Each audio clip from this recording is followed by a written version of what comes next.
Bonjour, je suis Aurélien et vous êtes sur Game Dev Alliance. Sur internet, j'ai pu discuter avec beaucoup de gens qui rêvaient de faire des jeux vidéo.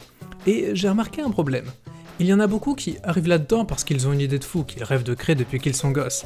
Mais après, ces gens ne savent pas vraiment comment se lancer concrètement, ou bien se découragent vite en se rendant compte que le projet de leur rêve est plus difficile à faire que prévu. Vous avez peut-être déjà été dans ce cas, et c'est pourquoi je vais vous expliquer dans cette vidéo comment partir du bon pied dans la création de jeux vidéo. On a envie de créer des jeux comme ceux auxquels on aime jouer, ce qui est bien normal, mais c'est aussi un piège. Il y a un grand écart entre ce que peut faire une petite équipe de passionnés et un jeu AAA développé par des dizaines de personnes avec un budget qui se compte en millions de dollars.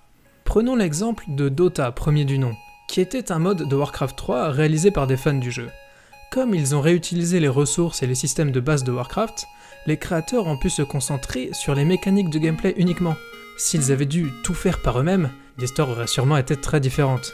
Ainsi, Dota 1 n'a rien à voir techniquement avec Dota 2 ou League of Legends, qui eux sont de vraies grosses productions développées par des studios professionnels. Et même dans la sphère du jeu indé, Internet nous tend des pièges qui peuvent mener les débutants droit dans le mur. À force de surmédiatiser les quelques développeurs qui ont réussi à devenir riches grâce à un seul jeu indé, nous avons créé un mythe de la méritocratie et du self-made man. On en oublie que ces développeurs chanceux se comptent en fait sur les doigts d'une main, et qu'à côté, il y a des milliers d'indépendants qui ne vivent pas si bien que ça de leur jeu, voire qui n'en vivent pas du tout. Si vous voulez, pour résumer, c'est un peu comme sur YouTube. De nombreux jeunes créent leur chaîne non pas pour le plaisir de faire des vidéos, mais pour devenir un YouTuber. Puisqu'on a tous cet imaginaire sur la vie des YouTubers et leur succès, on a envie d'en être un nous aussi. Eh bien, c'est pareil avec les jeux indés.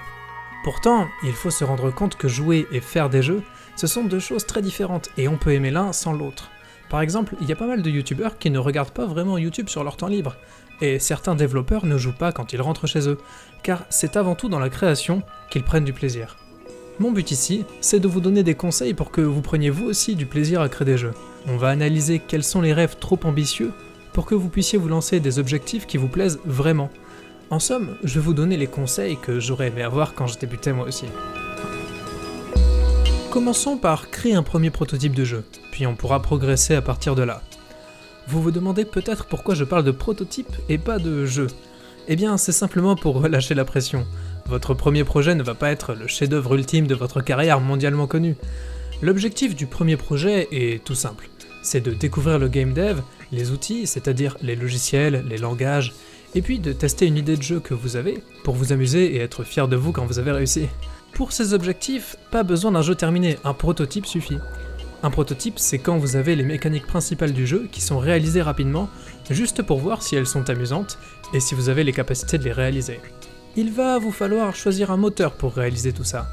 De nos jours, tous les moteurs populaires sont gratuits, ou proposent une option gratuite assez fournie, donc vous pouvez les essayer à votre guise.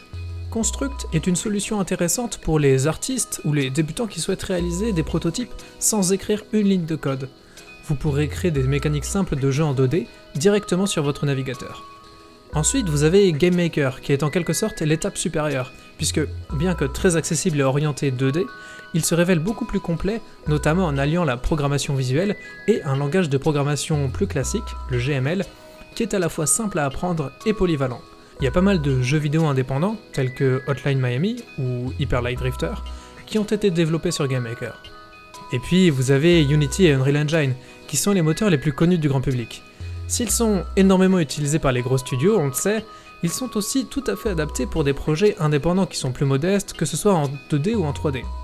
Vous profiterez ainsi de leurs outils puissants et de leur grande polyvalence. Si c'est votre truc, vous pouvez aussi vous pencher du côté de Godot, qui est l'équivalent open source de Unity en quelque sorte. Il est très prometteur, bien que moins complexe que ses deux grands frères, et a la particularité d'être entièrement gratuit, sans aucune option payante. En tout cas, pour chacun de ces moteurs, vous trouverez facilement des milliers de tutoriels sur internet, et puis des communautés actives pour vous aider si besoin.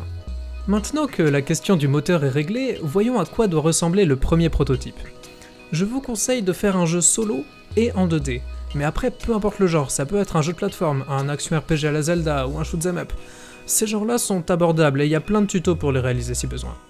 Votre objectif numéro 1 va être de réaliser une boucle de gameplay rapidement. Ça veut dire que vous pouvez vous déplacer, mourir et réapparaître. Cette boucle va vous permettre de tester facilement le proto dès que vous ajouterez une nouvelle fonctionnalité. Donc, concentrez-vous simplement sur cette boucle, en apprenant à utiliser votre moteur en même temps, et ne vous embêtez pas trop avec l'habillage. Faites des carrés de couleurs pour les graphismes, et puis si vous voulez ajouter un peu de son, trouvez 2-3 effets sur internet ou bien faites-les à la bouche. Et une fois que vous avez créé cette base, vous allez vouloir ajouter des fonctionnalités à votre prototype petit à petit, du genre des nouveaux ennemis, une attaque spéciale. Et pour ne pas vous perdre, essayez de limiter les fonctionnalités à ce qui est nécessaire, et surtout ce qui vous intéresse. Enfin, parfois, vous aurez peut-être envie d'ajouter quelque chose qui vous semble plus complexe que d'habitude, et donc plus intimidant. Mon conseil, c'est de découper votre système en plusieurs petits objectifs. Par exemple, mettons que vous souhaitez ajouter un système de score, mais que vous n'aviez jamais fait ça, donc vous savez pas par où commencer. Vous pourriez le découper en 4 étapes. Étape 1, créer un objet collectable. Ensuite, faites qu'une valeur augmente à chaque fois que vous ramassez l'objet. Puis étape 3, remettre la valeur à 0 si on meurt. Et enfin, afficher la valeur à l'écran. Ainsi, chacun de ces mini-objectifs est plus clair et plus motivant.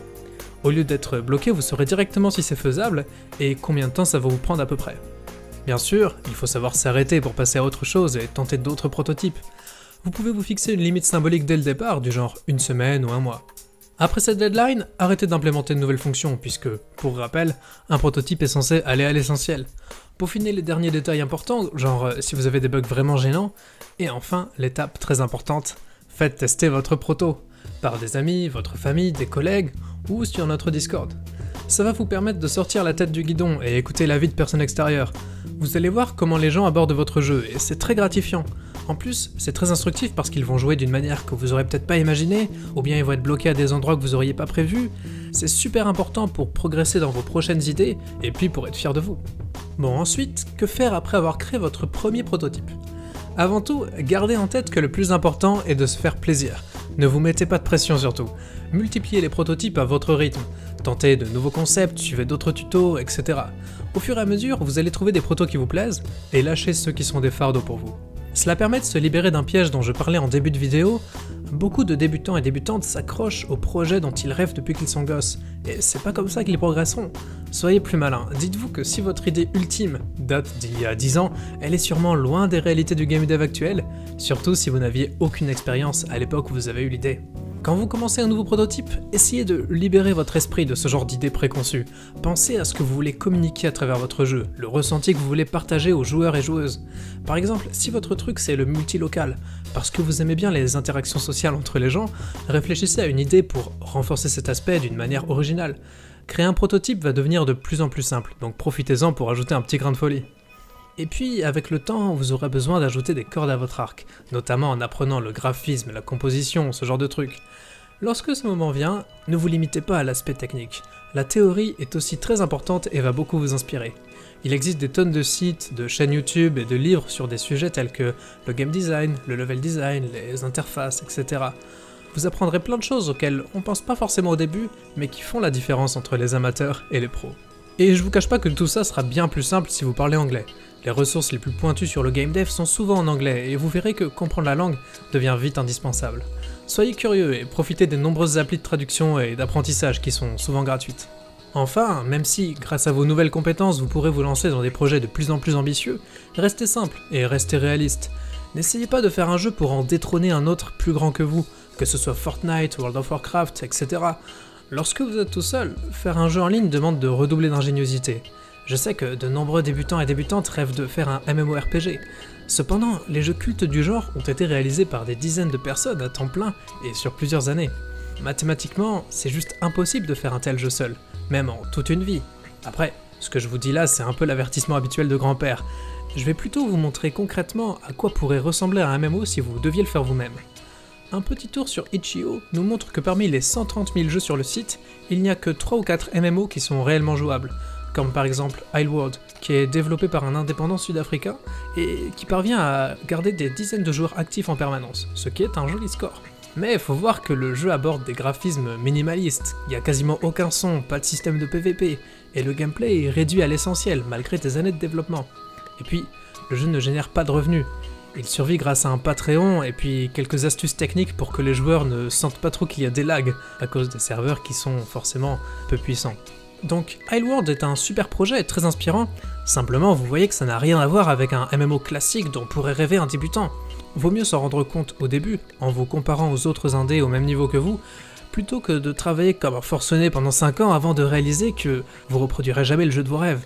Apprendre à se fixer des objectifs réalistes, qui sont adaptés à vos compétences et à votre temps libre, c'est une des clés du bonheur dans le développement de jeux vidéo. Et un très bon moyen d'apprendre ça, c'est de participer à des game jams. Une jam, c'est un événement où vous devez créer un jeu avec une limite de temps, souvent c'est 48 heures, et puis un thème, ou des contraintes du genre pour stimuler votre créativité. Du coup, vous avez plein de développeurs qui se réunissent le temps d'un week-end pour créer un jeu de A à Z. C'est très motivant d'être entouré par d'autres développeurs de cette façon, et puis ensuite vous pouvez essayer leur participation et voir comment ils ont géré leur temps, et le thème à leur façon, donc vous apprenez beaucoup. La durée limitée va vous forcer à vous fixer des objectifs atteignables, et à traverser toutes les étapes de la production d'un petit jeu. Vous devrez trouver un concept, créer un level design qui va vous permettre d'exploiter vos idées, et puis finaliser le jeu et le publier sur internet.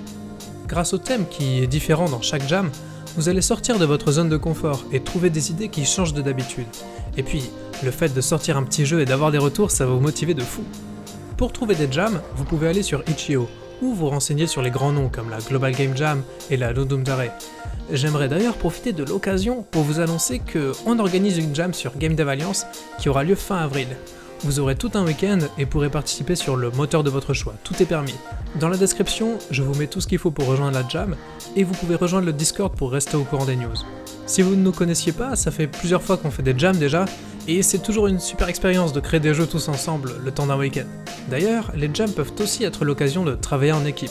Mais attention, c'est pas forcément plus simple, je dirais même que c'est un challenge supplémentaire. Donc, vaut mieux commencer par savoir se débrouiller seul. Mais ensuite, si vous avez des amis avec qui vous voulez créer des jeux, faire une jam c'est une très bonne première expérience de groupe. Ça va vous permettre de voir très vite s'il y a une bonne alchimie entre vous avant de partir sur de plus gros projets. Voilà, c'est tout ce que j'avais à vous dire pour aujourd'hui. J'espère que cette vidéo vous aura permis d'y voir un peu plus clair si vous avez l'intention de créer des jeux. N'hésitez pas à venir sur notre Discord pour discuter de tout ça. Merci d'avoir regardé et à bientôt.